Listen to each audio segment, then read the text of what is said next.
to be a part. Hey, welcome back. This time we're going to talk about what we call triple net or NNN commercial retail. Now we're going to use the example of a Kentucky Fried Chicken. We no longer call it that, not politically correct. We call it KFC. This is my feeble attempt at a chicken. It doesn't even look like a chicken. So much for my drawing skills. I wanted to say one more thing, harkening back to the Airbnb investment and how to finance it. I said in the previous video, $90,000, which would be 20% down. Very important thing, talk to your mortgage broker about this. Now this may change depending on Fannie and Freddie and the quasi-governmental entities that control rules on financing real estate, conventional real estate, not commercial, it's its own animal.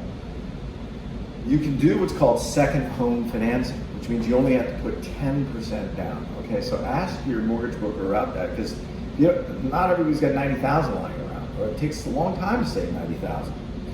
So would it be better if you could put 45,000 down, right? So ask about second home financing. Easier to get into your Airbnb. Last but not least, one of the reasons, harking back to the Airbnb, the reasons I would like to avoid the condos generally and the HOAs, they have something called CCNRs. It's a technical legal term. Some of you have heard of this. Covenants, conditions, restrictions. And either the condo doesn't allow Airbnb, or they make it difficult, or they can change the rules in the middle of the game. You've already plunked down your hard cash and you've got your business going, it's going great, and they shut them down. So you don't want that. Some exceptions, if you're in San Francisco or a major city where you're just getting so much revenue, it doesn't matter, you're willing to play along with the HOA rules, just be sure that before you buy in an HOA that it's allowed, because some don't allow it at all. You don't want to buy it and go, I can't do it, they don't let me. Then you got the layers of the city and county regulations. So you got basically, in a condo, you're gonna have 2 or 3 layers of regulation you need to know about. So read all that stuff when you're in escrow during your disclosures to make sure you can do Airbnb if that's what you want to do.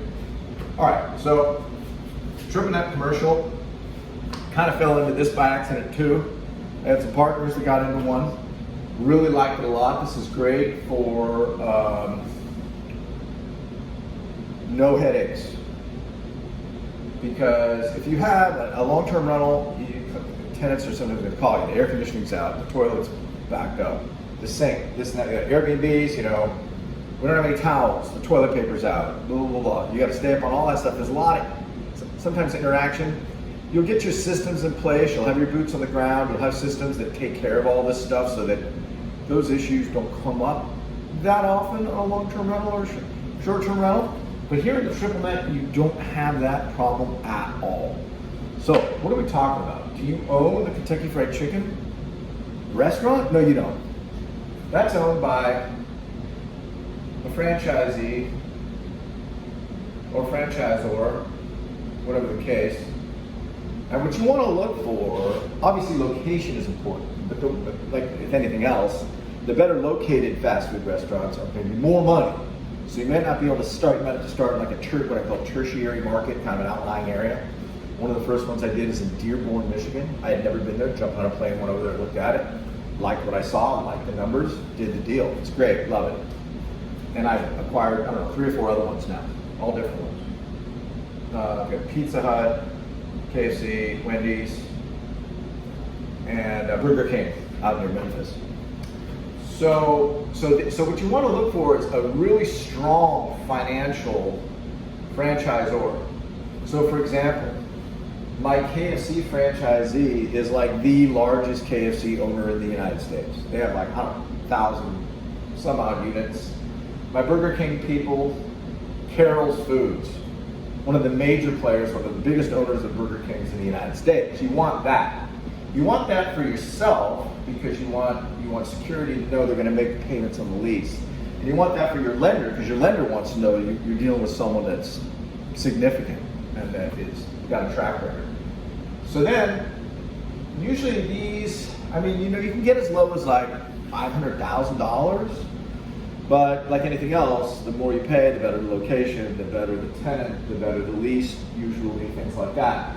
So let's say it's $1 million. You're probably gonna have to spend, and I've spent less. I just bought the Pizza Hut for 700,000 and something. I love it. But let's just use $1 million. So now, what happens is, you don't deal with your mortgage broker here, because your mortgage broker doesn't do this commercial. So you can find a commercial broker. And a good commercial broker, again, you want a crackerjack, you don't want just anybody, you want the best. So I've referred my commercial broker that I use, I've been using them since like 1980, 90, 80, since the 90s, very long time. I refer him to other people and he does great for everybody. So they will hook you up with the credit unions and the commercial banks. And what they do is they go, all right, so you want to buy this KFC. Oh, we like this. We like that this is this company, big company. And you get a 15 or a 20-year lease. Here's your lease. So let's call it 20 years. And the lease will have escalator provisions in it. So every certain period of time, 2, 3, 5 years, the rents go up. The rents go up. The rents go up. And the ones that I have are making like 5%, 6% caps, which is good. It's like a bond. And again, the money just electronically goes into my account every month on the first of the month from all the fast food places. Now, again, you don't own the restaurant. These guys own the restaurant, but you own the building, you own the land, and all of that. And usually you have to put a little bit more money down. So you're gonna have to be, this is not your first investment usually, unless you're very well heeled and you're making a gajillion dollars in your business. This takes a while to get to this level. It's kind of like Monopoly. You start with the houses and you get more houses. You go to a hotel. This is the hotel. So in Monopoly terms. So what happens is, the beauty of these is the tenant pays the property tax. And that's important. The tenant, these guys, you don't pay the property tax. They pay the property tax, they pay the insurance, they pay the utilities, if they pay all the maintenance. So if the roof caves in, they fix it. Parking lot needs to be repaid, they take care of all of that. In fact, we've had instances more than once where these guys like these deals so much that they will spend $200,000, $300,000, $400,000, $500,000 on your building to make it nicer. So they're putting their money to make your building nicer. So imagine that you don't have to do any of this stuff.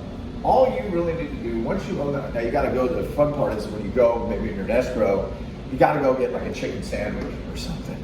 And I don't say anything, I don't say I'm the owner, I'm buying this place, I just go, or I go to the drive-up window and I buy something. It just gives you a good sense of it's there and it's yours. So, so on the numbers,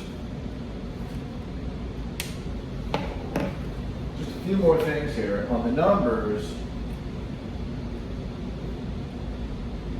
if you're putting 40% down on $1 million, I mean that's a fairly sizable amount of money. So again, you're gonna have to be doing your other deals, your long-term rentals, your house hacking, your Airbnbs, and building until you've got, a couple 100,000 or 400,000. So you can do one of these deals. It's the next level. So let's say your mortgage is $3,300, but the rent is like $7,000. So sorry I did that backwards. But basically you're getting like, what, $3,700 a month, is that right? Net into your bank account, ka-ching. Every month, automatic to your bank account for 20 years. It's a beautiful thing. It's like a bomb. So now, it's not without risk. I mean, this company could go out of business, the place could burn down, you could have a lot of bad things in it, but all good things come with risk. There's no such thing as no risk. There's always risk. So you just want to make sure you read the lease. If you want a lawyer, you get a lawyer to look at the lease.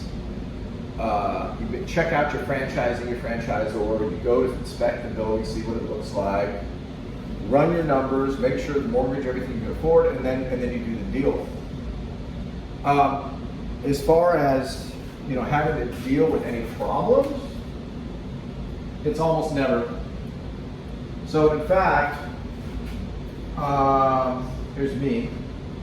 Here's my credit union and my mortgage, and here's my KFC franchisor, and everything is on auto pay. So first of the month, automatically their mortgage payment goes to them. Automatically my rent comes to my bank account. It's just automatic. You're making money while you sleep. And that's the beauty of this. The second I'm going to talk about one of the things very important. And you get all these things going together, and then it's an amazing machine. So once a year, all you really need to do is give your credit union a little updated financial statement. And once a year, make sure that your tenant has paid the tax and the insurance. And these are major corporations, a lot of them. They got accounting department, HR. And I got people on a first name basis that are working at an office building who give me this information on email once a year, and then you just fill this out once a year. It's easy just to update, give me your tax return, what have you. You've already have, that's all you do once a year. Low maintenance, easy. This is great for older folks, people that are trying to retire. You don't want to deal with tenant headaches and so forth. Now, one last thing I want to talk about.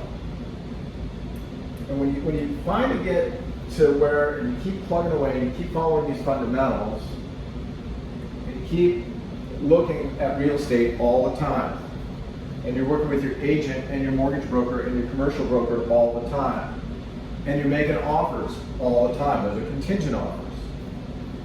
You may make 10 offers a year, you may buy 2, you may buy 1, you might buy 0, but you're always active. You're always searching for a better deal. You're always searching on how to improve your portfolio. Why? Because you're looking for financial security in the long run. So let's say you've now got some LTRs, say it's a duplex and a condo, these are your rentals, and they're paying you what, $1,500, and say $1,200 on your condo. And then you've got some SDRs, some Airbnbs. Say you have a couple of those monsters, and those suckers are paying you, $5,000 and $8,000 a month. And all the while, you're fixing up all your properties as you go. You're increasing your rents. You're increasing your nightly rate. You've taken great pictures. You're promoting the hell out of this. I'm not as good at social networking. Some people are really good on promoting their STRs. I need to do more of that. These numbers will go up significantly. So these come on the first of the month. These come on, 2nd of the month, 5th of the month, 9th of the month. You get where I'm going. 15th of the month. Ka-ching, ka-ching, ka-ching, ka-ching, ka-ching, ka-ching, ka-ching, ka-ching, ka-ching.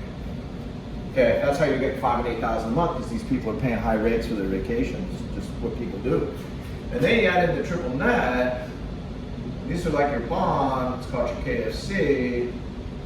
And that's just kicking you your $3,500 a month net, and it's low maintenance, no maintenance. So this, somebody told me once, there's something called the velocity of money.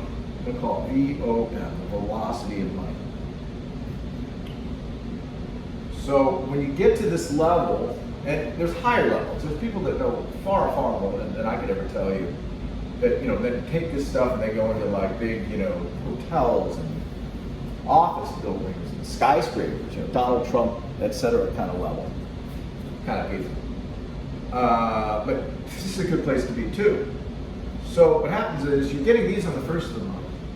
You're getting these on the 2nd, 5th, 9th, 15th, 18th, just my example. This is coming on the first month. That's what I call the velocity of money. So here's your little bank account over here. Now, if you're just working your job, what happens? You get your paycheck. Most of us, your W-2, you get your paycheck every 2 weeks. Uncle Sam takes his money out. You get your net check. That's it. If you have, say, one long-term rental, say you have your condo only, then you get it on the first of the month. You get a little kicker. Not exactly what I wanted to write. You get your $1,200 there, if that's what it is. But the velocity of money means you're making money all the time throughout the entire month. You want as many, what I call streams of income as possible. All these are streams of income. Stream of income, stream of income, stream of income, stream of income, stream of income. Pretty soon, you don't need this job anymore, and you're on the road to financial security. Hope this has been Too helpful. much wine, that's amore.